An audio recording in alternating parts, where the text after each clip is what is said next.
Hi there, my name is Arabella and I'm a separation consultant at the Separation Guide.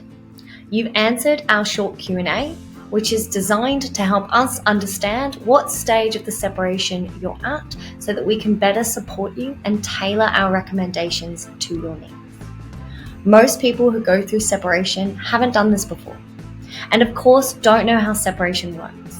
So I'm going to talk you through some of the basics that apply to all separations to help you better understand where you're at in the process. Any separation or divorce is 3 stages long. Stage 1 is coming to an agreement. This is where the two of you reach an agreement on all the elements of your relationship. This includes the finances, the property, and your parenting situation if you do have children. There are 4 pathways that can help you both come to an agreement and finalize this stage. I'll come to these in just a minute.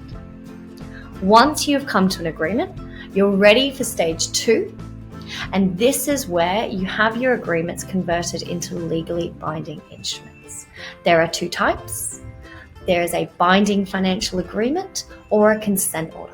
The main difference between them is that a binding financial agreement or a BFA will only cover your property settlement, whereas a consent order will cover your property, your finances, and some of your parenting matters.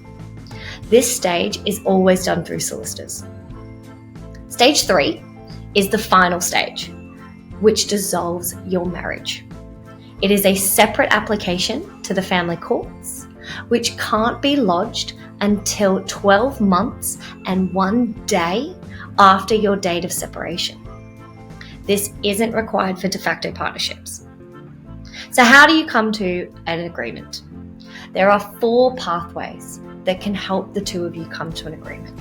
And the pathway that suits you best will depend on 2 elements: the complexity and the amicability of your situation. Pathway 1 is called a DIY separation. This is not usually our recommendation. This is where you come to an agreement with little to no professional support. This pathway works for couples that have very little to divide between them and often have no parenting matters that need to be coordinated. They just need to sign the dotted line and move on. If I go to the other end of the spectrum, there's pathway 4. And this is battling it out in court. This is absolutely not where we want you either.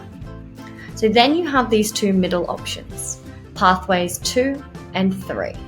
This is where 95% of the clients that we work with fall into.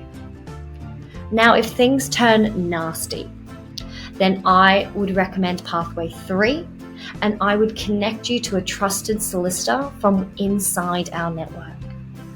However, if things can remain relatively amicable, this does not mean best friends, but it means reasonable with the support of the right professionals, then I would recommend guided separation or mediation, which is pathway 2.